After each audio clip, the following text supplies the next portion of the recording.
Hi, I'm Carrie Berman. I'm Quinlan Posner. And we have a podcast called Truly Darkly Creeply. We think you're going to love it. We think you're really going to... If you don't love it, you'll like it a lot. If you don't like it, you'll hate it. But what did you lose, really? What, an hour? You're doing dishes. Relax. Calm down. Calm down. But don't relax too much. Those dishes do need to get done. They do need to be done. If it's true, if it's dark, if it's creepy, we talk about it. It qualifies. We talk cults. We talk heists. We talk paranormal. Kidnappings. Aliens. Ghosts. And murders. Serial killer. You know, the typical fare. More importantly, we have fun. If you want to have fun, come on down. It's free. What it's are you very losing? Casual. Wear whatever you want. Show up whenever you want. Hey, no shirt, no shoes. Yes, podcast. So listen to Truly Darkly Creeply wherever you download podcasts.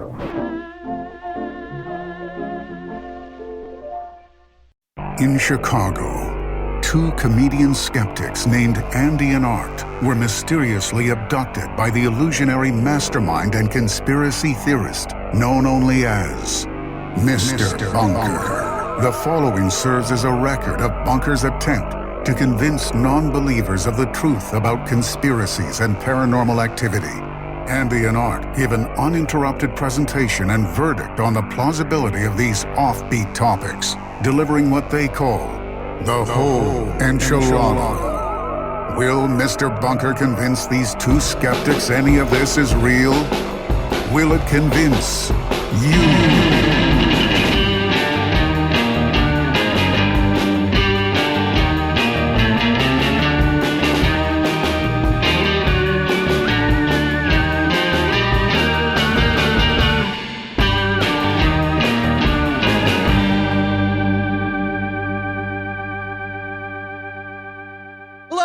And welcome to Mr. Bunker's Conspiracy Time podcast, the recap episode. As always, I'm your co-host, Arthur Stone, and with me, as always, is your holly jolly co-host, Andy Hart. Ho, ho, ho!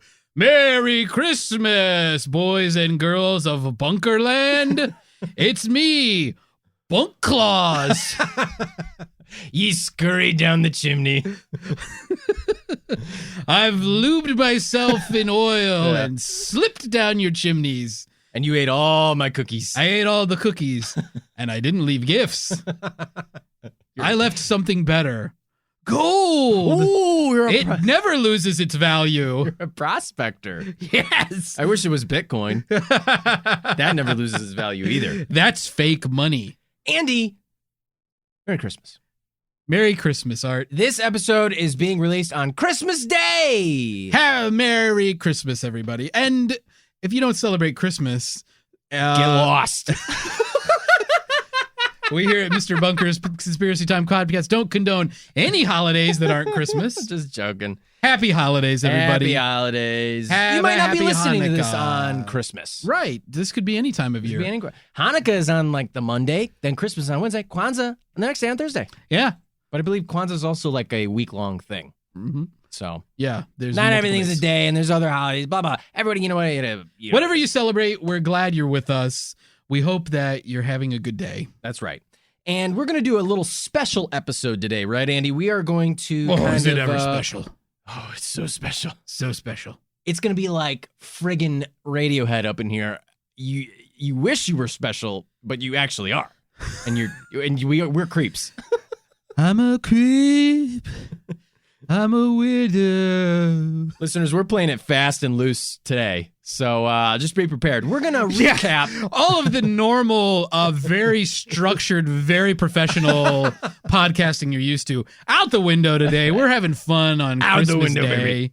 We're throwing out the whole everything but the kitchen sink. We're going to recap the top 5 episodes, Andy, of this year and also, coincidentally, of all time. All time. Because the podcast started this year. Yeah, so, I mean, these are the best ever for this show. We thought it'd be fun to do a little recap at the end of the year. You know, it's Christmas. We're not going to do a full episode. Listeners, you're going to love this list. Let me tell you. There are some heavy hitters on this list. Yeah. And it's going to be fun. Andy, Merry Kissmas. I want to rock and roll all night. Smooch, smooch, smooch. And have a Christmas every day. It's fine, listeners. We're step co-hosts. We're not blood-related co-hosts. Right. We're not Yeah. Mr. Bunker is our dad, but we have different moms. Well, I guess that makes us half. Now that bit's out of the way. Yeah. We have the same dad. God, Andy. Oh, yeah, anyway. Andy, I think, we should talk a little bit about, before we get to the whole recap, maybe we'll just talk a little bit about what's our Christmas wish? Oh. What do we wish for Christmas this year, wish? Yeah. And Christmas is a time for making wishes. It is. That is a fact. Art. It's also a time for Yule logs, but we'll get to Yule logs. Yule logs, my favorite actor. My favorite kind of database is a Yule log. Yeah. I love pulling up the Yule log and reading all that old data. It's the most festive mathematical equation, the Yule log. Yeah. It's like Duraflame, the unnatural log. If I eat too much peppermint bark, I'll leave a Yule log. Hey, Art. You think if Santa had a dog, it would peppermint bark? Anyway. Note to self, add a rim shot. Yeah, that's right. I do note to self now. I only do old Norm Macdonald bits now. All right, Andy, what's your Christmas wish? What is Christmas really? Well, I mean, if we go back to pagan I'll times. tell you, in a religious sense, Christians mark the birthday of their Messiah, Jesus Christ, on Christmas. In a more secular way, I tell you what, my messianic nerve is acting up. Thank you. Note to self. Note to self. But no rim shot there. We'll cut that joke. Note to self, rim job. All right, what's Christmas? If you can do that by yourself, good luck. I mean, in a secular way, okay, in the USA, Christmas has become a time for people of all walks of life to gather with their family and their friends, maybe enjoy a nice meal, spend time, reminisce, play games. The ubiquity of the celebration of Christmas in the USA, it brings in so many people, right? Right. Even those that have no faith. They have personal or family traditions on the Christmas holiday. Wow. So what really is Christmas? I say it's an opportunity for people to gather and demonstrate the love they have for each other and a chance to step back and appreciate the good things in our lives. Wow. When I was younger, I mostly saw Christmas as a chance to get loot, right? It's like you get gifts. You were a pirate. Right. The older I get, the more I appreciate the less consumer aspects of the holiday. Yeah, okay. All right. That's nice. So in that spirit, what I really want for Christmas is for others to feel the way I do this time of year. Wow. Aw. That's why my Christmas wish is for Santa Claus to be shot out of the sky by a surface-to-air missile. Merry Christmas, everybody. Wait, what? Yeah. How does that line up? What? Well, he's the problem. He's poisoned the well. He is the commercialism of Christmas. Yeah. Yeah. You got a problem with old St. Nick. Yeah, let's blast him out of the sky. We can do it. They track him on NORAD. Time to bring him down. NORAD, we got to get those codes. No, they're already doing it. Oh, they're already doing it? Yeah, they already track him. They track him every year? Yeah, just launch a missile up there. Wow. Just send a tomahawk after him. Let's face it, that sleigh, it's got to move pretty fast, but I think they can do incredibly fast. Since, But Rudolph has a laser beam on his nose. He has an anti-missile laser. Oh, well. He's got the Star Wars system. Scramble some jets. Scramble some jets and scramble some eggs while you're at it. Yeah, and scramble Santa's brains. All up in the air. Andy, that is... that's true. It's like, it's time to murder Santa. You agree? It's time to murder Santa. The commercialism of Christmas, it's what's ruining it. Yeah. It's about family and togetherness. Yeah. Roasting chestnuts. Yeah. Giving gifts. No, it's not about giving gifts. That means something. It's about making a gift. Making one with your hands? Mm-hmm. You still got to buy the materials, Andy. No, Where are you going to source those materials? No, you get them from the wilderness. Wow, Andy, you want to go back and become a druid? You want to give your mom a beautiful necklace with her birthstone? You want to give your mom a pearl necklace? Yeah, that's her birthstone. No, you're fucking gross. You got to go to the ocean. You got to mine your own clams. Andy, I mean, it's Your own oysters. that's your Roosters. Christmas wish. You're entitled to it. Mm-hmm.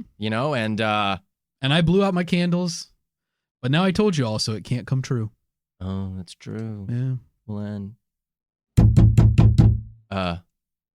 Andy, did you just hear that? Was that a knock at the bunker I door? think there was a knock at the bunker door. Oh, Listen, why don't you go check on it? I'm gonna use the bathroom really quick. okay. Yeah. Let me go get the door. Whoa! Hello, Look- it is me, Mark Zuckerberg. Look who it is, Mark Zuckerberg Hello, Andy. from Facebook. Yes, I am CEO of Facebook. I am also a huge Mr. Bunker's Conspiracy Time podcast fan. I enjoy listening to waveforms and traveling through my ear canal, then decoding it in my brain as a neurological signal. Mark Zuckerberg, is it really you? Yes. Why do you sound like a Kermit the Frog soundboard? Would you like me to sound different? I believe that Kermit's voice is the most algorithmic optimal sound for humans to hear. It's Please pretty let nice. me enjoy some hydrogen-infused oxygen. You mean water? Yeah, you're drinking water. Are you choking? Oh my God. I enjoy water. What do you enjoy? Hey, Mark Zuckerberg. Yes. What gives with frickin' Facebook, dude? What's the goddamn deal with that thing? Facebook is a social networking platform that helps connect friends and family. Yeah, but why do you steal my data and sell it and make bunches of money? I have no recollection. I do not recall. What about all this? What about all this fake news stuff? I have no recollection. Wow. Happy 2019 to Jeez. Mr. Bunker's Conspiracy Time podcast. Well, I mean, thanks for dropping by. How'd you find the bunker? I do not recall. Wow, this is a really engaging conversation. I wanted to drop by and wish you, two fellow humans I enjoy, a Merry Christmas Hey, and Mark. Happy 2019. Hey, Mark. Congratulations on all your success. Oh, are you okay? You had a stroke? Recalculating route. Oh. His eyes have rolled into the back of his head. Sorry. What Ugh. were you saying, Andy Hart? Mark, what's your favorite Christmas song, and can you sing it for me? My favorite Christmas song is Oh no, he's Googling it. He has to type it in. He doesn't even know. Listeners, this is creepy as fuck. Mark Zuckerberg is just Drummer Boy. the parum pum pum pum. It sounds like binary. Oh, I get it. 1, 0, 2. No, 2 doesn't in binary. Oh no! Recalculating oh God, route. sparks are coming out of his Recalculating route. ears. Recalculating Yikes. route. Beep, beep, beep, beep, beep. I have to go now. There's a fire in the bunker. It's a bug fire. Oh my God, Andy, what's going on? Mark Zuckerberg was just in here and he tried to speak in binary and then he said 2 and he went on the fritz. that can't be. Mark Zuckerberg did a number 2 and then sparks started flying out of his head. Wow, I can't believe I missed Mark Zuckerberg, Andy. Yeah, it was pretty wild. That's crazy. I don't know how he got here. I think it's probably because of us. Huh? I have Facebook still, Oh my God. and I leave a trail of data everywhere. And Mark Zuckerberg, You're like a followed it to the little bunker. Hansel, and you're leaving little breadcrumb trails, and you're cute little lederhosen, and he's the evil witch. If He's gonna eat you. it seemed like he wanted to eat me. Yeah, he wanted to eat you. Well, that's crazy. And Mark Zuckerberg stopped by, listeners. I Yeah. missed it. I was in the Wow, bathroom. Mark Zuckerberg. We're out of toilet paper, so Yeah, we knew you were in the bathroom. I mean, it's an open face bathroom, That's so right. we could see you. you could see us.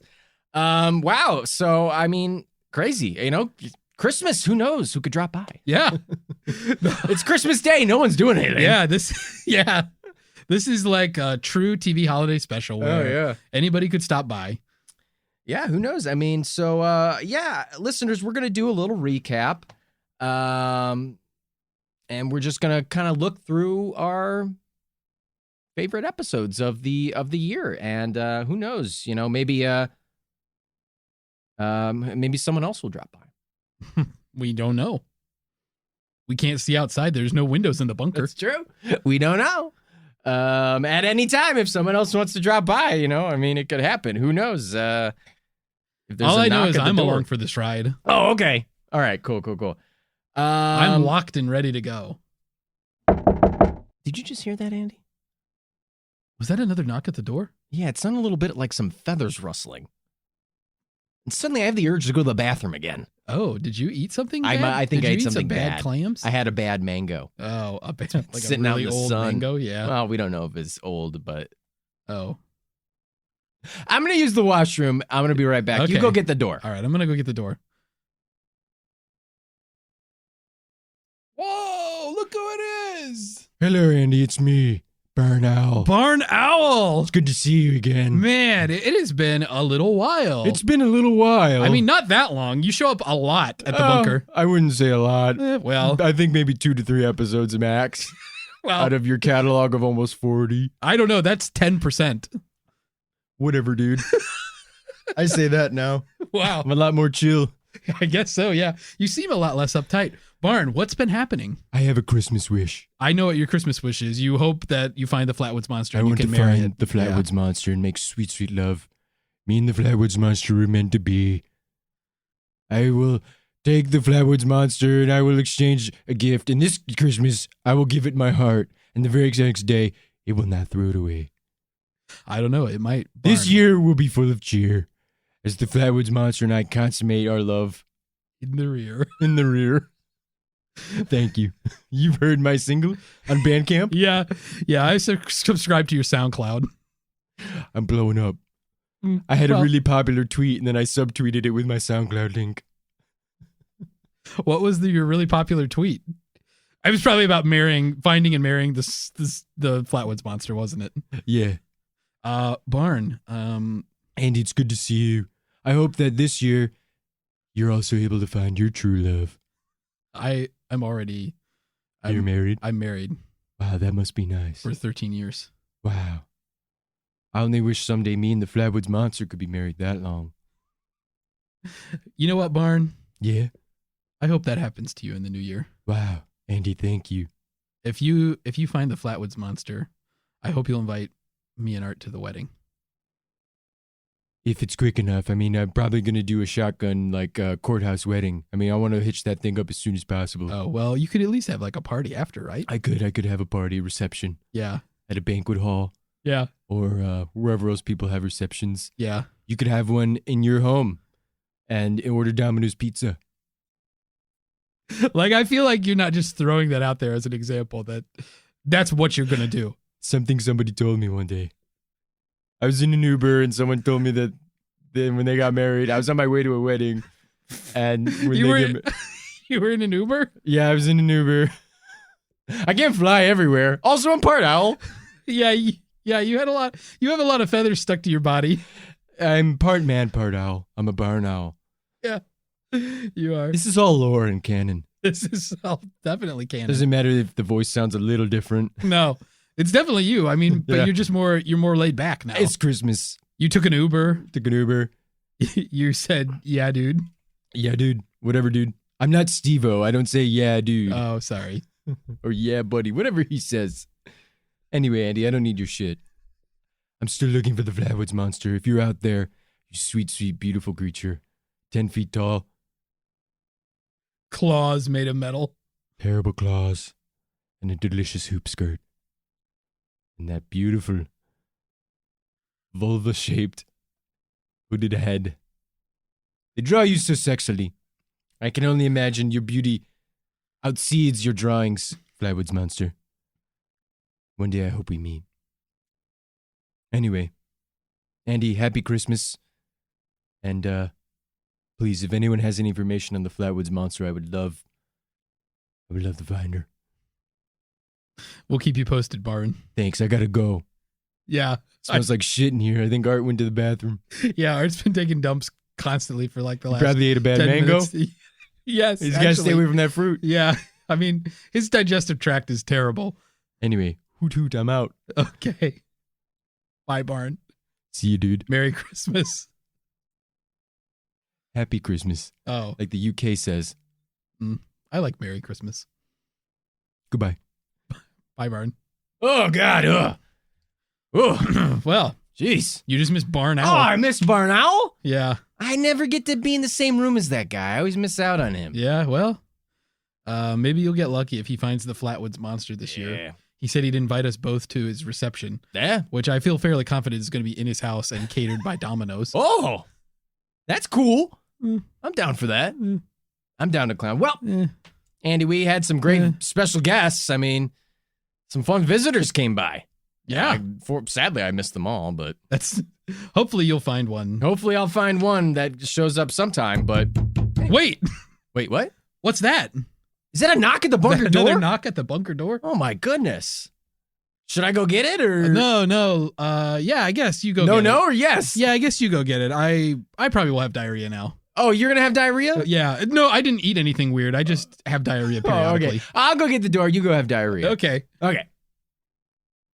Hey! Hi, Art. Oh my goodness! It's me, legendary sports broadcaster, Chris Berman. Hi, Chris Berman. I could go all the way to the bunker. Wow! What a treat to have you here. Thanks for having me. Shot call in our Christmas episode. I came here from 50 miles away, to 40, to 30, to 20, to 10, till I touched down here at the bunker. Wow, you traveled a long distance to be here. Well, we appreciate it. It's Christmas Day, and you're here with us. Art, my family doesn't love me. How could they not love you? Every Christmas Day I go to a cheesecake factory, and I eat as much cheesecake as I can until I throw up. That's a lot of cheesecake, Chris Berman. It's 45 slices. Art, I just want to say, I love your podcast. Nobody circles the wagons like Mr. Bunker's Conspiracy Time podcast. Wow, Chris Berman. I mean, what an endorsement. That's the result of a stroke. I'm so sorry to hear that. It's fine. It happened 40 years ago. Oh, wow. You're old. I wish Andy could be here to see it. He's a big fan of your work. I know he is. I've met him before. You've met him before. That's right. I mean, if you look over there in the corner, he's taking a dump. I can see his naked penis. His naked. He normally wears a cloth sock over his penis, Yeah. but he pulled it off to go to the bathroom. He's struggling. He's having diarrhea. Yeah, it's pretty It's bad. clear. It's clear. Lee Brown. Hey, Chris Berman, who's your take for the Super Bowl this year? The Super Bowl? You're a legendary broadcaster, right? Of many a sport, I think, or just football. Of all sports. I know them all. My pick for the Super Bowl this year. Yeah, who you got? The Buffalo Bills. Whoa! Dark horse Buffalo Bills? I You think like Josh Allen's going to get it done? the Bills versus the Oakland Raiders in the AFC Championship game. Wow. Well, that's going to be a And big the battle. Dallas Cowboys versus The Eagles. For the NFC East? versus the Green Bay Packers Boo! for the NFC. Who do you want to win that? Dallas. Yeah, but also boo. Dallas versus Buffalo. A rematch of 1993 and 1994. I feel This like- time, Buffalo gets it done. 28-17. So what about Baltimore, the 49ers, the Patriots, all these other really great teams? They're just not in it this year? All right. Chris Berman, you can't give away too much. I get it. You can't give away too much. But I appreciate you coming by. It's The NFL will only let me say so much. Oh. Have you listened to our Sports Are Fake episode? It was highly reviewed by people who love to hear me pronounce words. That was my review. Oh, that was you? That was me. You're the one who roasted me for saying K-fob wrong? Yeah, that was me. Kayfabe? You're annoying as fuck. 0 stars. Oh, you heard our holiday album. Well, Chris Berman, I'm glad. Listen, I've got to go to Cheesecake Factory. Oh, My you gotta tummy get feels there. fine. Get the Oreo one.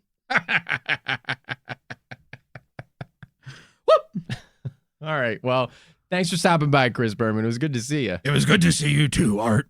And happy Christmas. Merry Christmas. Yeah. Ho, ho, ho. Andy. Whew. Wow, you really stank it up back there. Is that Chris Berman looking at my naked penis? Yeah. He was talking about your naked penis. Wow. Chris Berman. Chris legendary Berman stopped broadcaster. by. Yeah. What an eclectic group. This is such a weird group. Oh, well, I mean, I feel like I could see them I mean, hanging Barn out. Owl, I could see Barn Owl showing up. Yeah, but I mean, Mark Zuckerberg? Mark out of the blue? Zuckerberg and Chris Berman? Who would I geez. guess? I mean, you want to talk about A-list celebs. Oh, yeah. Those are all in the know. Those are all people everybody knows and loves. Well, that was really fun. All those people stopped by. Maybe some people will stop by later. We don't know, but we got to Who get to knows? this recap, Andy. Yeah, we got to talk about our recap. Listeners, let's start recapping the episodes. We're going to start with the honorable mentions. Andy, Outside the top 5. why don't you give me a little Casey, what's his name? Casey Kasem for every single number. Andy, hit me with the honorable mentions. Coming up first, we're talking about honorable mentions. Andy, some honorable mentions. These are episodes that might be in the top 10, but also might not have even made it into the top 10. None of these are in the top 5. Right. Couple of shockers. A super shocker, if you will. I got super soaked. I've had a super shocker before. Yeah, you've done a couple of those. It hurt. You nasty little 2 boy. fingers right into my taint. 2 in Andy's stink. 1 in his pink. It hurt. Someone rolled you like a It's bowling just ball. goring me. They lifted you up by your taint and your butthole and then rolled you down. You knocked over a bunch of pins. Yeah. You turkey. Andy, Project Bluebeam is number 6 all time. Wow. On the Project charts. Bluebeam. What a shocker. A super shocker. What do What you think about that? What makes it so shocking for you, Art? Are you shocked at how high it is, or are you shocked that it did not vault to the top 5? I'm shocked that it's even in the top 10. Wow. To be honest with you. Wow. I feel like it is such an obscure one, but I guess on the other hand, it kind of, like we said in the episode, it is a smorgasbord of all the other topics combined. Smorgasbord. Yeah. What did I say? The Norwegian version of the Borg from It's a Star Trek. hodgepodge. I do feel like Project Bluebeam is like a Las Vegas buffet of conspiracy theories. I mean, there's something for everybody. Like there's bits and pieces of almost any variety of conspiracy theory. So if you are someone who enjoys conspiracy theories, I think you have to enjoy Project Bluebeam. I think that's true. You're rustling that bag rather loud. Oh, I'm sorry. Listeners, Andy was rustling a bag. I have a sack full of gold chocolate coins. Yeah, I agree with you. I think some other honorable mentions. Denver International Airport is up there in the top 10. Denver International Airport, great episode. That's a classic. And a great topic, very fun topic. A very fun topic. A lot of fun stuff. That's fucking Demon Horse. Yeah, that Demon Horse. A listener just sent in a listener named Ian just sent in a article to us. Now, this article was by the New York Post, which I don't know anything about that publication, but I feel like that's kind of the tabloid. I don't know. Art's calling you out, New York Post. I feel like, isn't that like the tabloid newspaper of New York? Maybe I'm wrong. I'm not from New York, obviously. Otherwise, I talk like this. I'm not from Chicago, obviously, okay? Hey, I'm walking here. Let's go get a slice. I need a slice. Brooklyn's so different now. It's got no charm no more. Oh, let's go get a hero. Oh. Anyway. So what was I saying? What was I fucking talking about? I don't know. They sent us in a measles outbreak at the Denver International Airport. Oh, right. Yeah, the measles outbreak. And I responded, it was probably that damn Demon Horse's Lucifer. fault. Lucifer. Andy, Mandela Effect, also in the top 10. Yeah, Mandela Effect. A great, I think Mandela Effect is a pretty popular one. Yeah. A lot of people like to talk about Mandela Effect. Mandela Effect, I feel like felt a little anticlimactic because it was kind of like, it was just, there's a really funny clip that maybe, we'll use. This is a clip show. And we'll, where you're explaining how in the research, there's some people who are like, well, I've never heard of this archipelago off the coast of Norway before, so obviously this shit must be made up. Fjolbard. Yeah, Smjolbard. Fjolbard. Smjolbard. Yeah. Fjolbard. Yeah, Smjolbard. Yeah. Smorgasbord. I felt like it was a little kind of like, it's just people thinking stuff that didn't happen.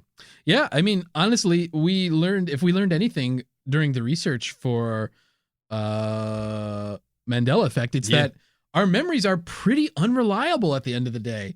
So a lot of these things that people experience that they think is some kind of weird phenomenon is actually just a mundane part of having a faulty memory. It's part of a human brain. It's totally normal, and there's nothing else happening. I mean, God bless people for being willing to extrapolate from there and say, well, surely at some point the entire world changed to a different dimension. Surely the earth passed into a wormhole at some point, and the past actually was the way I remember it, but now the present has been changed to a world where the past that I remember doesn't exist anymore. Andy, what about some snubs? Snubs? Or snuff films? Snuff You're a little episodes. freak. Oh, yeah. I've seen you jerking off like Chuck Woolery and the guy who played Pee Wee Herman. Jerk off in a theater. Did Chuck Woolery jerk off in a theater? Yeah. You know who else did? Fred Willard. Oh, wait. I'm thinking of Fred Willard, not Chuck Woolery. Oh. I'm getting my game show. Wait, Fred Willard's not a game show host. He's he's a legendary well-known comedian. character actor. Yeah. I'm all over the fucking place, Andy. I mean, Chris Berman was just here, and I was getting all frazzled. Yeah, you fanboyed hard. Whoop.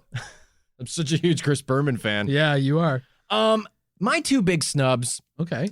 MK Ultra and DB Cooper. Oh, yeah, I'm right. shocked that DB Cooper is not in the top 10. I have to be honest. I thought so too. DB Cooper, a very popular topic Great one. to any listener I've talked to. A real fun, like, true crime, too. It's not, Yeah. There's some conspiracy, but I feel like it's more true crime. I mean, DB Cooper is almost like a real life TV character now. Yeah. Yeah, an anti-hero. Yeah. He's like a Walter White type. And news about him is still coming out to this Yeah, day. yeah.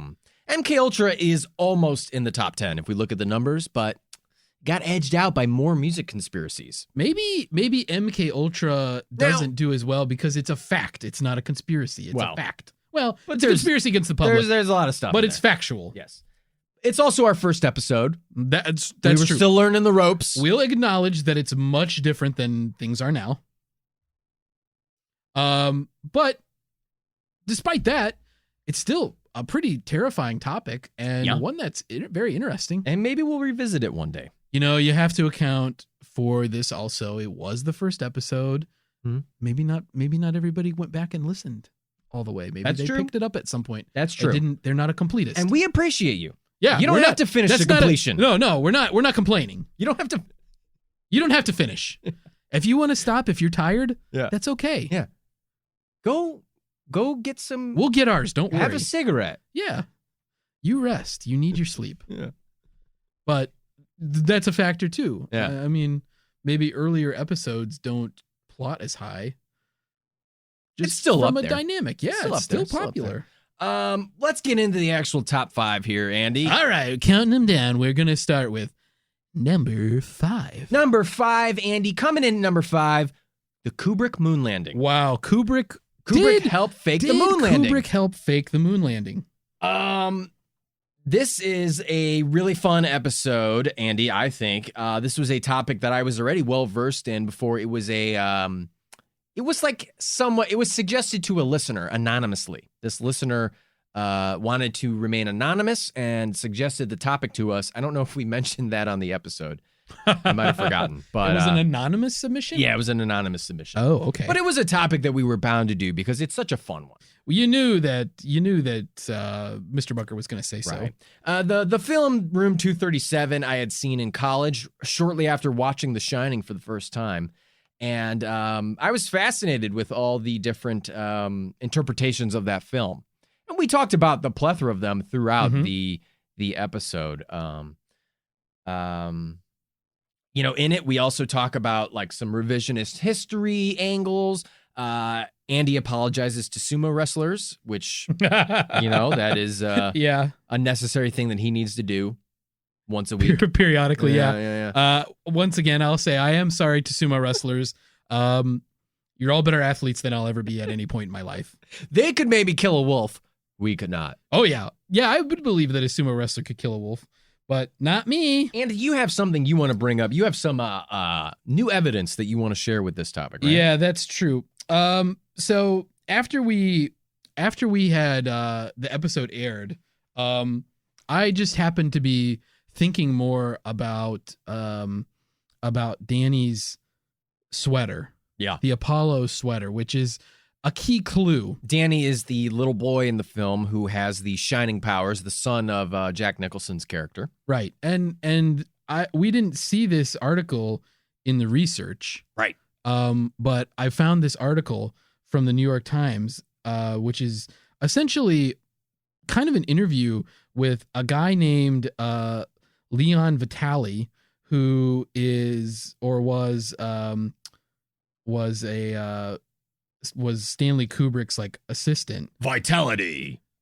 Yeah. Finish him. So essentially what they're doing, they're talking to him about the documentary Room 237, which we mentioned in the episode. Right. On which this documentary kind of explains all the hidden messages, quote unquote, the symbolism that shows that Kubrick helped fake the moon landing. Right.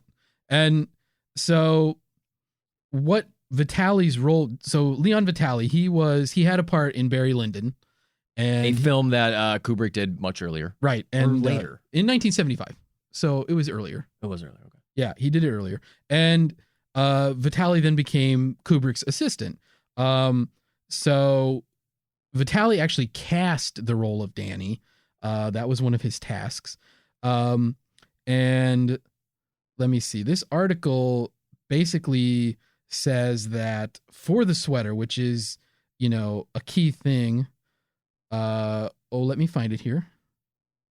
The sweater in question here, listeners, is Danny in one pivotal scene is wearing a Apollo 11 sweater. It has a rocket ship on it. It says USA, and it's a bright blue little sweater.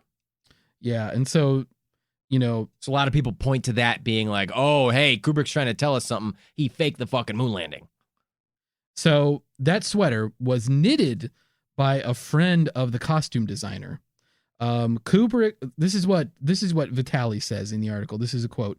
Stanley wanted something that looked handmade, and Milena, the lady who knitted the sweater, arrived on the set one day and said, "How about this?" It was just the sort of thing that a kid that age would have liked. So basically, he didn't ask for that. He just said he wanted a handmade sweater. This lady knitted it and just showed up with it. Right. And he said, that's it. And I think if you just take that by itself, that seems not so interesting, sure. Right? It does not convincing that it could still be like, oh, well, he picked it because he could have asked for another sweater. Yeah. Or just done anything else. But here's the thing. There's a Holocaust angle to this. Vitali, there's a German-made Adler typewriter that Jack uses. Right. And Vitali says that was Kubrick's typewriter. And here's what he says, quote, "A lot of decisions made on the set were about pragmatism. This looks good. It sits on the oak table perfectly. Not to mention it's a great typewriter. I used that typewriter for 10 years, actually." So we talked a lot about in the episode of Kubrick being meticulous and nothing's by accident. But we also got to this point where we said maybe he's making these decisions on purpose. Sure. But for a reason that's not what people think it is. He is meticulous. He is uncompromising, but that's why he picks certain stuff, because it's like, he has that vision. He's like, this is the typewriter I want. Right. He wasn't, did he necessarily sit there and say like, this will help fit my Holocaust imagery in the movie? or say that when this types, it will look like A11 when Jack Nicholson types the word all. Right. It's like, he probably wasn't thinking that. He's just thinking, this is a great typewriter. It looks really good in this shot. It's meticulous, but not for the reasons that people are necessarily giving credit for. Well, regardless of the reasons the listeners have chosen, they are fans of this episode. It's coming in at number 5. Here's a little clip. It's a fun one. We're going to play a little clip. And we'll be back. Here is number 5. Did Kubrick help fake the moon landing? Number 5.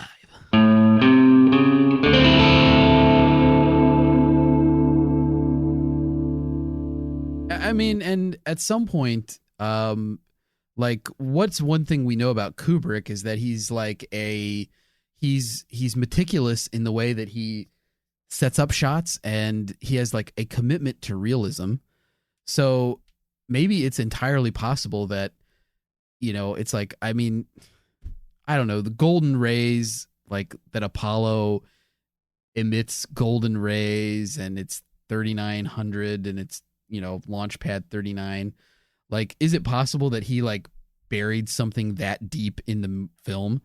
Possibly. But I think more likely than not, it's like, oh, what would an actual like walk-in food pantry look like? What would be in there? That we would have also access to, like for the location we're filming at. Yeah, he probably went to like a hotel or something and was like, let's copy this. Let's take pictures. And that's not to say that Kubrick also didn't just do stuff because it looked good. Yeah. Because there's deleted scenes from The Shining that you can look up on YouTube where one of the most iconic shots from The Shining is Jack is like leaning against the locked door of the food pantry and he's telling Wendy like, you're going to be sorry. Like, I'm going to get out, blah, blah, blah. And they're shooting, Kubrick's laying on the floor shooting up. So they're looking up at Jack, who's like looming over the camera, but looking forward at the door. It's an iconic shot. Kubrick literally chose it because he's like, oh, that looked cool. Yeah. I mean, I think it's just like, this would look really cool. I think you actually are making like a really good point with that. Thanks, I'm smart. I read a quote from Kubrick where he said, one of the things he said is that people watch his films too much. People are listening to his films, but they're not watching it enough with their eyes. Like that he's trying to tell them a story. He's a visual guy. Yeah. 2001 was a visual story that Kubrick said like didn't need dialogue. Yeah. It was a visual very space sparse opera in terms of like dialogue. I fell asleep one time watching it. but I'm not afraid to say it's I also think Blade Runner is a boring fucking movie. I'll fucking say it. Sorry. Okay. Sorry to cut you off. I mean, but 2001 is like visually like striking. Beautiful. It's incredible. Yeah. And like, I remember the first time I watched it, I don't know, I think I was a teenager and we were watching it like on TV with my family at home. You lit it up a little doobie. You just came home from a party. Yeah. Yeah. Like, what's up, mom and dad? And they were like, let us hit that thing. Because I had cool effing parents. You had a hippie parents, dude. But we were watching this one night, and I like, even as a teenager, like I was struck by it. Oh, it's beautiful. I mean, it's incredible, and I'm like, when did they make this movie? Like, I'm hitting the little info button on the TV because I'm like, this is unbelievable for like the 1960s. It's incredible that this was produced then. Oh yeah. I mean, it's an achievement. It's revolutionary. Yeah. So, I mean, that makes a lot of sense to me that, with the twins, Kubrick probably, he just had a look in mind, or he thought something would look better than what was already there. Like he probably made changes just because of the aesthetic of it, let alone, rather than because there's some illusion we're supposed to draw from that it's supposed to point us to some other thing. The sweater. I don't know what to make of the sweater. The sweater is by far, I mean, I think we've talked about it. Like a lot of these other things you can either debunk or you could say it's not clear, but that is obviously, that's so on the nose. He could have chosen him to wear anything. It could have been literally a plain shirt. Yeah. Like the fact that there's the Apollo, that it's an Apollo 11 rocket ship, like it's trying to say something. Right. But I mean, I think to understand it, you have to understand the rest of the context of what he's trying to say. And so if he's not trying to say, that I faked the moon landing, here's a bunch of clues about it. Like it's fitting into this narrative that he's weaving for some other purpose. Like he did that for a reason. Is it possible though that it was just another aesthetic choice? It's that possible. He saw that sweater somewhere and was like, this is the perfect thing that I want. Like the little Danny that I want in this movie is a little guy who's like being like raised to be patriotic and stuff. Right. Like, and he has this, cause that's what he, like maybe, I mean, it's gotta be there's some thread there and maybe it is just like, there's lots of themes of patriotism and things like that. So it could have been a reference to that. Yeah. You know? Yeah. And there could have also been something maybe just like you said, visually, like Danny is standing up and he's got the rocket and like this is the point in the film where it starts to take off. Yeah. And like maybe a rocket. Maybe it's like to Kubrick, the moon represented like this great unknown. And, we went there. Right. And like Danny is like little patriot man with his little American flag, but he's also the moon rocket. And he went, to the place. The unknown. Yeah, to the unknown. Which is room 237. And then where the scarred unknown him. Stuff yeah. And we didn't talk about that in the script. Danny goes there and gets like visibly scarred and hurt. And then Wendy thinks it was Jack. And then Jack's like, I didn't do it. And then she's worried that, and Jack's like, don't fucking worry, blah, blah, blah. I'm going crazy. But it's more about loss of innocence as a nation. True. Than it is about than it is a stand-in for Kubrick himself. And there's a lot of things that tie to Kubrick. And who's to say that, Kubrick didn't get tired of the limelight and the fame and the Hollywood elite. I bet that could be incredibly tiring and taxing on who you are. By the time The Shining was being shot, it was already established by some people that they felt like Kubrick had faked the footage. Right. So, I mean, going back to saying that maybe he's cheeky, maybe he dresses Danny this way, just as like to make us talk about it. To make us talk about it. When it's really nothing other than him like playing a prank. Yeah. I mean, it could literally be like, and maybe he's telling us, don't mess with this because I'll come after you. Maybe. I mean. All right, Andy, that was a clip. That was number 5. So why don't we move on here? We got to move on. What's after 5? Coming up next, we've got a long distance dedication. This one comes out from the bunker to the listeners. Clocking in at number 4 is the Eriksson Twins. The Eriksson Twins. That's right. Andy, right off the bat, how you feeling about this one and coming in at number 4? I feel like, I've got to be honest with you, Eriksson Twins has top 5 written all over it. Really? I was super shocked by this one. Really? I got a super shocker. I think it makes perfect sense, and this is why. Oh, okay. That story is stunning. It is stunning. It is unbelievable. If I hadn't seen the footage and knew that it was real, I would not believe you if you told me that. I would be like, this is fake. It is a bizarre set of circumstances. Absolutely bizarre. Absolutely outrageous. The whole thing is so mysterious. There's no definitive answer to anything. It's so open-ended still. And maybe we'll never know, like, the real truth. I mean, obviously, I thought that it was mental illness. Yeah. But at the end of the day, it's not case closed. Well, I think I said case closed. But the point is, there's a lot of interesting stuff. And for my opinion, I think that people who listen to it were also surprised by it if they'd never heard of it before. That's right. This was sent in by a good friend of the show, Justin Link. Thank you. Yes, Justin, thank you. JustinLink.com, Justin Link Photography. And it was a wild case. Andy, we are now listed on the Wikipedia entry for this case. If you look this case up on Wikipedia, Mr. Bunker's Conspiracy Time Podcast will be there. I think it's still there. It should be still there.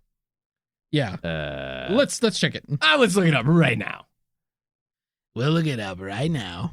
Yeah. What the section of Wikipedia that we're on for the Eriksson Twins is like the media. There we are. The media. So we're not a source. We are just listed as not like, a source. Like a place for additional information.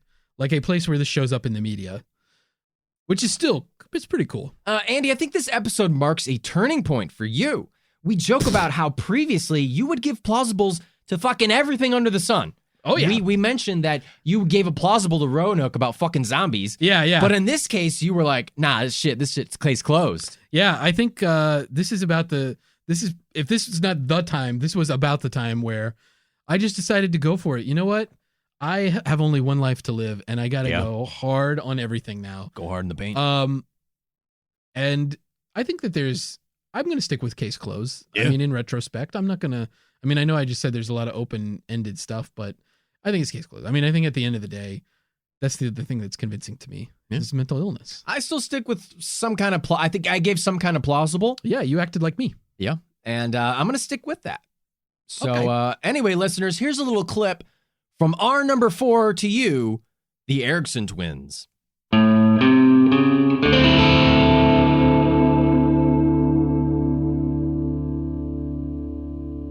I mean, you have to think about that, how incredible that is. Some humans are just built different. Yeah. The cliche example of adrenaline is the mother lifting the car Yes. from off of the child. Yes. And like that's a cliche because it's a thing that can happen. It's a thing that does happen on occasion that, people become possessed of seemingly superhuman strength when they have adrenaline and, they have a real purpose for something. If you've never felt it before, listeners, adrenaline, truly, you get tunnel vision. You have an out-of-body experience. You just had an out-of-mouth experience. Yeah, I'm getting tongue-tied. This has got art worked up. And the adrenaline just flows through. You don't have control. It's crazy. It is a crazy thing that our bodies do. Yeah. So to say that, like, I'm just gonna say it right off the bat, that they're fucking super soldiers, that they're demonically possessed, satanic super soldiers, and that's why they could survive. No, they're just built different. They're athletic. They're athletic women. The brother, what? Go ahead. They're athletic women. They got an athletic build. I don't know why this is so funny to me. The brother said that. I just thought you were going to start describing their bodies in detail or something. I don't know. Thigh measurements. I mean, I've seen one of them crush a watermelon in between their legs on a chatterbait site. Whatever. You want to sign up? It's me, Barn Owl. Barn Owl. You want to sign up on Ladies and chatterbait? gentlemen, welcome Barn Owl You want to back. sign up on chatterbait? You want to watch a woman crush a watermelon in between her thighs? I like to do it. I have fantasies. I'm Barn Owl. Still hunting the Flywoods Monster. I love you. Anyway, I believe that, she doesn't have any bruises. These are the things they're bringing up. No bruises, no bruising, everything. She's fine. It's like, I mean, we don't know. Like, did you fucking see pictures of her body? Like, she's covered in, like a jumpsuit. You can't see her, but I'm sure she had fucking bruises. Yeah. There's nothing that I saw shows their the, You can see Ursula's legs. They're a little fucking mangled. They're very mangled. I mean, I'm sure that they probably didn't, like some kind of TMZ camera, the BBC maybe had a little bit more integrity where they didn't they don't zoom in and show her fucking bones, compound fractures sticking out of her legs. I mean, but you can see those legs are destroyed. Yeah. And, you're right. They're wearing sweaters. They're fully covered. There's no way to see bruising on their body. And just because we don't see it on they have hair, they're not bald. You can't see bruises on the back of the face, the back of the head, on the back of the face. I mean, let's be honest. She ran in front of a car and got hit, kind of tumbles up, hits the windshield, and then just falls down. What do you think? She's going to be gashed? She's going to be bleeding profusely? No, she just took an impact. And it's all about how you get hit, where you get hit, everything. Stuntmen do it all the time. Yeah. I mean, and I'm going to say this again. I said this before. There's nothing about what happened to them that's inconsistent with our understandings of the human body. Right. It's not that them surviving is a complete medical anomaly. Here's another question. It's strange, but not totally insane. Wow, Andy, that was a clip from the Eriksson Twins, number 4. On our Wow, list. what an episode. What an episode. And Andy, what number comes after 3?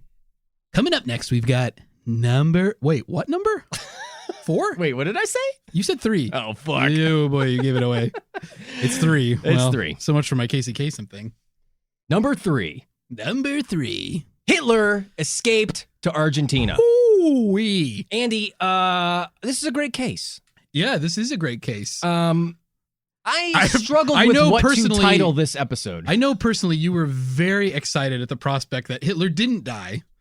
You were very... okay. That gave you so much hope. Yeah, okay, all right. Yeah, okay. No, that's not true, listeners. Not even a little bit. Art was waxing poetic. We were joking about how you look like Hitler. Oh, he says... You look like a Hitler that ate two other Hitlers. What a world we live in if Hitler could stay alive. One of the greatest leaders of the 20th century. You look like Hitler if he wasn't a vegetarian. It's only funny for me because no one really knows what you look like. I look like if Hitler would have died at the same time, but from natural causes. Not a suicide. Andy, this case is also famous for you defending the Soviet Army and the Soviet Union. Because I called them out for doing a panty raid. Yeah. On Hitler's girlfriend's panties. Wife. They got married. I guess that's right. Late wife, yes. They got married. And you defended the Soviet Army and you said everything they've ever done in history has been A-okay with me. Andy Hart, stamp of approval. That's right. I'm a big fan of Stalin, and I'm not stalling here. I'm going to jump right in, and... We were both case closed on this one. Yeah, we were case closed. Not a lot of convincing evidence. No. It's interesting Not to look even at, Adolf but I think... Schrittelmeyer. Yeah, that's right. I think back when we looked at it, we kind of said, Hitler was this sickly guy. He was old. He had a lot of medical problems. Dozens of medications. Even if he did escape. There's no reason to think he could have lived for even another 5 years. Especially given the hardship of escaping from Germany. That's right. Post-war. That's right. The main theory is that he took a plane out of out of Berlin or something and then landed in Denmark, I think. Right, and then took a U-boat. Right, and the amount of checkpoints he would have to get past wasn't convincing to us. Well, and supposedly they had to land and stayed overnight according to that pilot, and then all the other people at the airbase refuted that story. At the end of the episode, Andy, we do a little bit about what Hitler would have named Mein Kampf 2, and I want to throw one out there that I didn't think of. Go ahead. Mein Kampf 2, are you there, God? It's me, Hitler.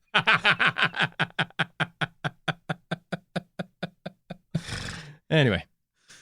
You got one more? Are you there, vodka? It's me. It's the Chelsea Handler ghostwritten version. I like to think that Hitler got really into Asian cuisine. Okay. And he wrote a cookbook while he was in Argentina. Okay. Low Mein Kampf. That's a good one. Hey, listeners, if you got any other Mein Kampf bits. We're dying for Mein Kampf bits. Andy, let's get to it. Let's play a little clip. Here is a clip from Hitler Escaped Argentina. Number 3.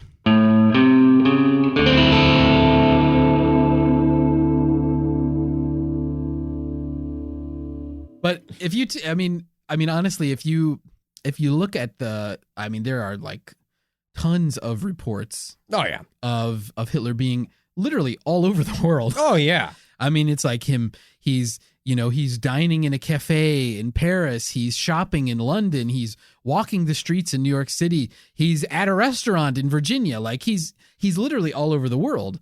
And there's no way that all of these reports are factual. So. There's obviously people were skeptical that he had died. Yeah. But, I think that there was, if you put it into the historical context, there was a lack of definity at the time of his death, because you have to consider nobody actually saw him pull the trigger. Right. Nobody saw him shoot himself. Right. Everything, there's no photographs. The Nazis carried his... Nickelback ain't singing no songs about this. No, yeah. Look at this photograph. It shows where Hitler shot himself in the Fuhrer bunker. Yeah. Chad Kroger did not say... He can't. They'd be complete fabrications if he said that. Chad. Look at this photograph. It unequivocally proves the existence of extraterrestrials.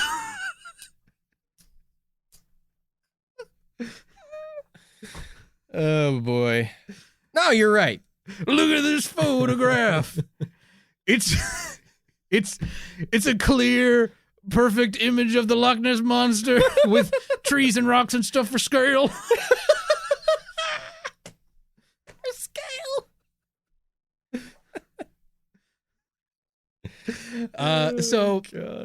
There was no photographs. Then, if the story that they got out of the Nazis is that Hitler asked when he intended to commit suicide, and that when the deed was done, he expected the people in the Führer bunker to carry his body up to the Chancellery Garden and burn it. Right. He wanted to be immediately cremated because he didn't want to be strung up by his heels and mocked and carried and paraded. Yes. And that's one point I wanted to make, is that I think fair point. I think it lends credence to that he committed suicide. A little bit. To be honest, because a little bit. He got reports days before about the treatment that Mussolini and his mistress got in Italy, where they were murdered. They strung the bodies up, they tossed them in the gutter, and then it was a public spectacle to come and mock the body of the fascist leader. All right, Andy, that was a clip from number 3. Wow.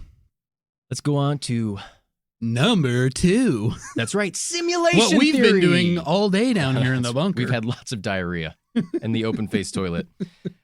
Simulation theory coming in at number 2. Wow, simulation theory. Whew. Kind of a surprise, but I guess not really when you think about it, Andy, right? Yeah.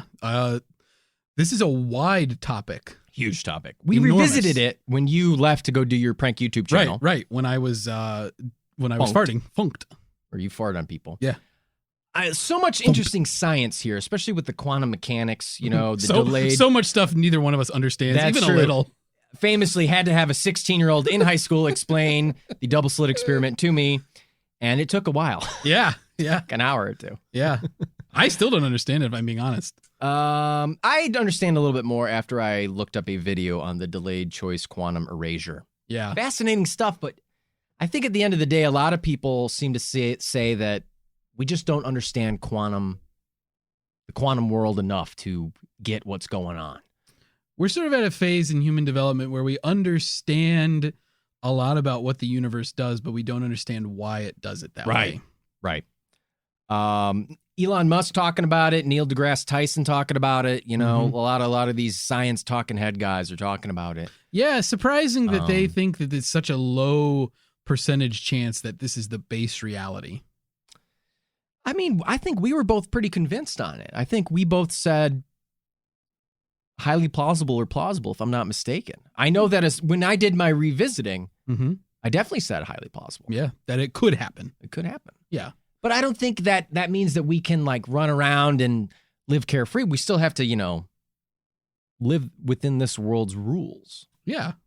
Whether or not it's a simulation, we are still responsible for our now, own choices. a listener, another listener who sent in the measles article on Denver International Airport, Ian from Brooklyn. He's also sent in, he was very sad that we did not bring up how in Roller Coaster Tycoon, he enjoyed maiming and butchering his patrons of his roller coaster amusement park world. Right. So I just want to give a quick shout out to Ian and Ian make the sure sadist. he knows Ian the sadist, to know that he is, we respect his decision to, I guess, maim and torture a virtual world of people on a roller coaster. They want to get off of Mr. Ian's wild ride. Andy, anything else you want to say about simulation theory before we jump into a hot little clip? Let's roll that beautiful bean footage, Art.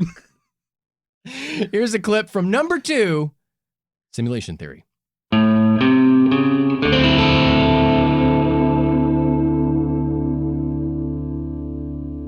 Then you're... And what is consciousness? Yeah. I mean, that's a great question. But I don't know. I feel like if... there's this... Why would we make a world where that's going to be the argument, is do these things feel? Yeah, there's some philosophy. I don't care about my Sims. I'll fucking lock my Sims in a goddamn bathroom all day long. Yeah. And they'll piss themselves, and it's funny. and I'll fucking send them out without eating, and I'll play Grand Theft Auto, and I'll shoot people. Which is something you would never do in real life, but you run around like it's Grand Theft Auto. I don't give a shit. How would you feel, though, if you found out that the AI in The Sims was sophisticated enough that while the Sims themselves are in this virtualized world, that when they are set on fire, they feel it? I wouldn't fucking do it. Yeah, right? Like, I wouldn't do it either. We only do that because we're operating under the auspices or under the ideal that they don't feel anything. Yes. That these are just completely rendered beings that have no consciousness, and it's just totally simulated. Well, that's why I think that option 2 is probably the most. Even if they could do it, they wouldn't do it. Right. It's unlikely that people are just going to be like, this is immoral. Yeah. But at the same time, like, there's no stopping some asshole from creating a Westworld. Yeah. And people would probably use it. Yeah. This would be like the dark web of the post-human phase of our existence. You can go play around in some AI world and they don't feel anything. I mean, wasn't that the subject of a Black Mirror on Netflix episode? Some people think that it's actually immoral to have children because you have a moral obligation to other people to not cause them to suffer. But if you create life, you necessarily cause the suffering of that life. Well, now you're getting in a whole fucking circle. Yeah, sure. This is a real Ouroboros kind of fucking snake eating its own tail. Big word, I know. But I'm just saying that's scientists. That's philosophy. Like, it is. You have a duty to not cause suffering to another creature, but by bringing it into existence, you necessarily must cause it to suffer. Therefore, the act of creating that being is immoral. It's hard to argue with you there. So maybe post-humans... Also, kids are annoying. Don't bring them to weddings. Whoa. Yikes. Bitter much?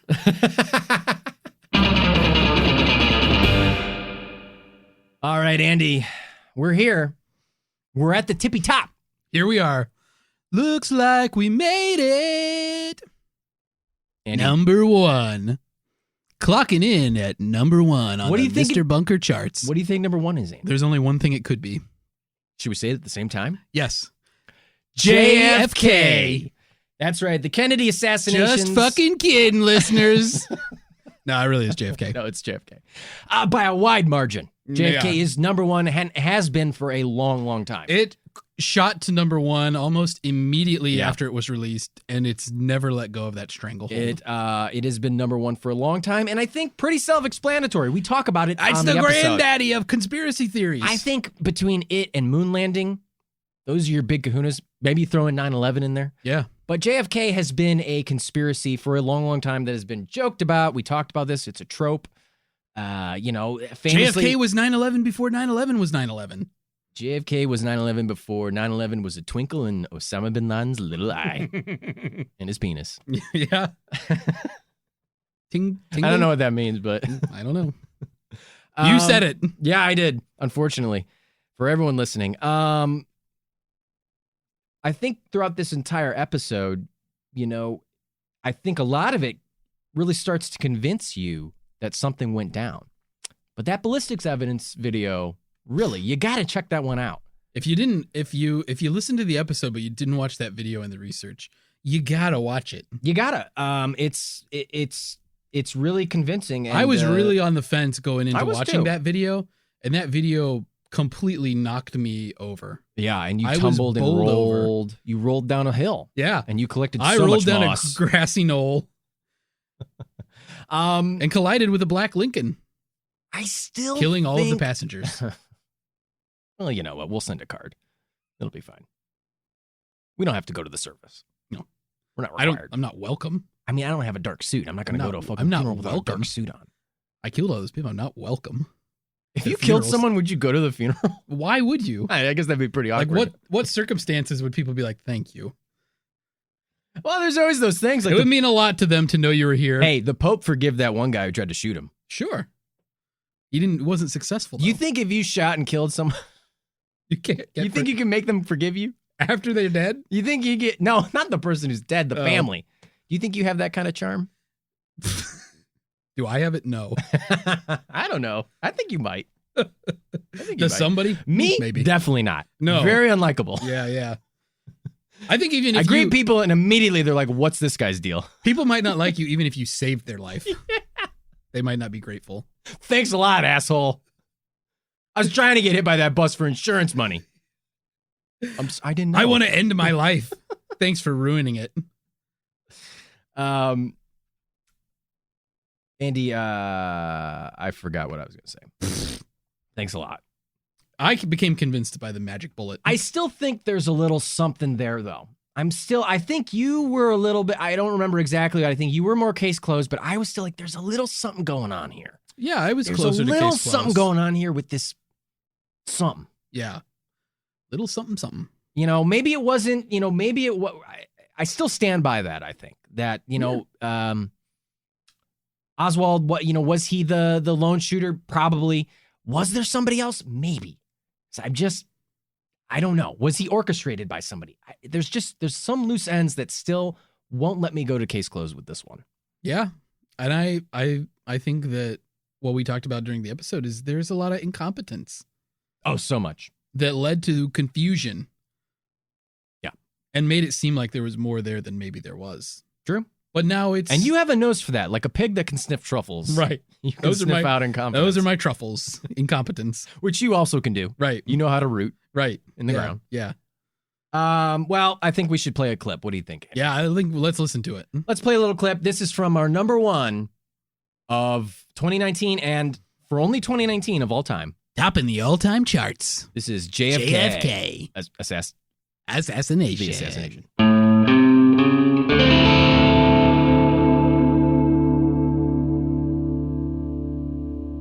Now, Andy, the Bay of Pigs, that's where you're from, right? Yeah, that's where my family's from. We grew up in the Bay of Pigs. I didn't see that coming, damn. Whew. Folks, it's hot in here. I'm like a suckling You get pig, roasted on a spit. Well, JFK was... Can we talk about the real conspiracy here? Do you think he's actually that attractive? I don't know. I kind of think Bobby's better looking. Wow. I And mean, maybe Bobby was Ted, too. younger. Doesn't Ted look like a sack of mayonnaise? Well, he did eventually, but I mean, I don't know. This like play. I don't know. I mean, he was well groomed. I mean, compare him to Nixon. Well, I mean, sure. Nixon. That's a thing, though. That's a psychological fact. You put ugly. If you're attractive, you surround yourself with ugly people. Yeah, I mean, that was the thing. The 1960 debates were the first presidential debates that were like widely televised. Kennedy wore makeup. Kennedy had shaved. makeup. Yeah, Nixon had shadow. He was sweating like a fucking pig under those lights from the Bay of Pigs. Nixon is me for sure. If I ran for president, I would be up there, flop sweat, like dripping. I would have makeup on though because it's modern, but the makeup would just be like running. I would look like a sad clown, like a homeless clown who's been a long time alcoholic. Oh God. And then, it's like, again, a few more frames later, then you can see like Connolly start to be like, what the my fucking nipple. Jesus Christ. Oh God damn. Ooh, hooey, baby. Whoa! Go Longhorns. Go Mavericks. Woo! Sweet hot brisket that hurts. Great Texas tea. Woo! Woo! I'm gonna be hunting javelinas with this bullet. Ay, ay, ay. He said all those things. And you can hear it clearly in the film. Listen to the Zapruder film with the volume up. Oh, give me some of that pecan pie, Nelly. That's the real conspiracy. Why did Zapruder have lavalier mics on everybody in the car? Yeah. Like he knew. How did he get such good audio? And, the forensic ballistics, I'm telling you, that changed my whole opinion. Me too. I was of the mindset that there was probably a second shooter on the grassy knoll, Yeah. or like I was very skeptical of Lee Harvey Oswald acting alone. I was too. But everything that they did in forensics and reconstructing this, the Warren Commission somehow got it right to me. So I don't think that there was a conspiracy. And if there was a conspiracy, I'm going to say this. I think that it was probably mafia related. The CIA could have been involved, but Now, what are you giving the mob theory? You giving it plausible, highly plausible, plausible minus, confirmed, or no deal? Those are your options. The mob theory, I'm going to give it. Okay, we're saying plausible is like the middle of the scale, because yeah. we've had this issue before. The middle of the scale is plausible. Okay, so not plausible minus. So I'm going to give it plausible minus. Like, Okay, to me, it's between. It's not plausible, and I think the CIA theory is also plausible minus, but less plausible than the mob theory to me. But the two could be intertwined, and I think that if you're going to ask me just for a verdict on could they be intertwined, I would say it's plausible. But overall, it's still plausible minus for the whole thing. The theory that the hypothesis that Oswald acted alone and it wasn't part of a conspiracy, I think based on the evidence, I give that plausible plus. I think because of the incompetence factor, it's not case closed. But I think that had there been more competence in the handling of this, we could have probably gotten to case closed. Okay. Well, excuse me. Sorry, Bunker. Excuse me, I'm burping. We got to wrap things up here. So I will give my summation. 1, Oswald shot and killed the president. Confirmed. I'm in agreement with you. Okay. Oswald shot and killed him. Okay. That third shot, that fatal third shot, killed the president. Correct. Yeah. 2, single bullet theory. Also confirmed. Whoa, you're saying... You said the same thing. Yeah, okay. You said it's true. Okay, I'll say it's confirmed, yeah. No, that's what you said. Yeah, that's fair. Let the record show. Let it show. I did say that. I'm confirmed of the single bullet theory. I'm sorry, I was extrapolating, and I shouldn't have done that. I should have just taken exactly what you said. I'm going to bring out my big black umbrella and tip my hat to you as a way to protest you. Just protest me appeasing you. Fucking pig. Anyway, sorry. Single bullet theory. He's so amused by this. Single Listeners, bullet. it's disgusting. I'm a pig myself. Talk about someone who's wallowing in his self-aggrandizement. You got a regular freaking LBJ here. Hey, we got to wrap things up here. Single bullet theory. True. I'm going to say true as well. At first, I was just like you. I said, there's no way. The ballistics video. I've heard about the magic bullet before, and I was like, that's so stupid. Yeah. But the ballistics, man. I'm telling you, it's so compelling. It's really hard. Yeah. Mob theory. Plausible. Mm-hmm. Second shooter. Plausible minus. CIA. Plausible. Okay. LBJ's, I think we both have ruled out. Yeah. So the idea that maybe it's the CIA and the mob kind of in tandem, also plausible. Yeah. I can't rule out these conspiracies. I think I had written down highly plausible for mob. Yeah. It really just, and it seems like maybe they had a second shooter. Maybe, I could see a mobman, like some kind of expert assassin, maybe just there to make sure that Oswald did the deed or make sure that the job got done and he's able to escape. Maybe he wasn't even on the grassy knoll. Maybe he was somewhere else, People just assume it was the grassy knoll. Yeah. Because they said they heard stuff coming from there. But I think the Zapruder film is probably where that gets to, is that True. People think that because Kennedy arches back, and there's the explosion on the right side of his skull, that people just assume that the fatal shot came from that way. But that's not how all it the works. mob connections too. I just think that the mob have the motive. They have the history of carrying out stuff like this, and they have the means to do it. So I think I almost want to switch to highly plausible for them. Maybe I can do a little bit above plausible. So not plausible plus. Plausible plus. I think that's what I'll do. But Andy, like you, I'm in agreement. The incompetencies of everyone involved are the real killer. It's true. Yeah. Oswald would not have even been a factor if they had just communicated with one another. Yeah. If the FBI had said, hey, by the way, we're watching this guy named Oswald. He works here. You guys might want to keep an eye on him. Yeah. He tried to kill someone else, assassinate someone with this dumb rifle. Yeah, he's a known communist sympathizer, and he loves to murder people. He's tried it before. He's got a knack for it. Yeah.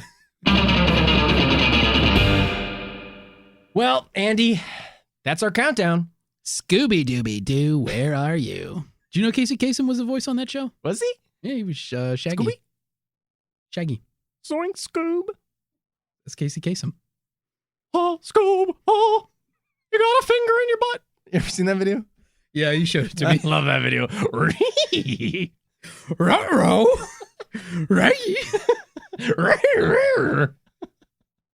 Listeners, check out that video. Shoot me a text. I'll send you that video. Zoinks! Zoink, Scoob. Oh. It's like Mickey Mouse. Oh! Zoink, When Scoob! Fred comes over, pulls the mask off. Old man Withers, get your finger out of our dog's butt. I would have gotten away with it too if it weren't for you meddling kids and your sexy dog. Oh, Your Scooby-Doo is your so hot. fingerable dog. Yeah. That whole group, those fucking teens. Yeah. There was a lot of stuff going on in that mystery machine. Hot Garfs, hot Scoobs. Anyway, Andy, this has been our countdown. Snack. He is a Scooby snack. That's what they meant too by Scooby snack. Andy, this has been our countdown. What a great year. It's been one heck of a ride, everybody. Listeners, we want to thank each and every one of you because without you guys, we wouldn't have a top 10 list. We wouldn't have anything to talk about.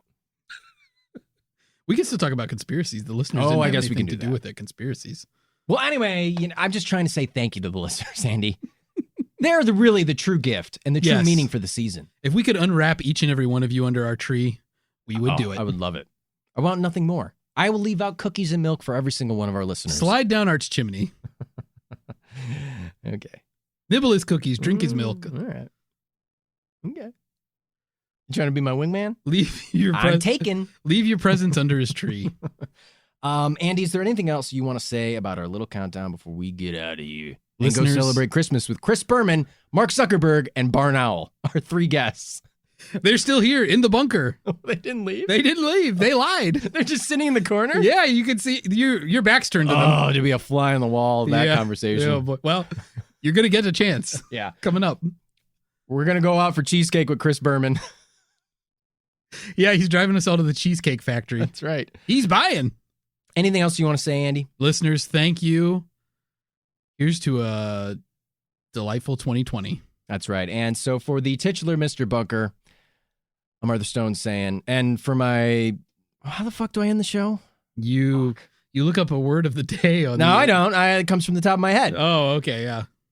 Anyway, for the titular Mr. Bunker and for my halcyon Wow.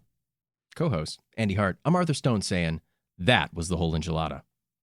Merry Christmas.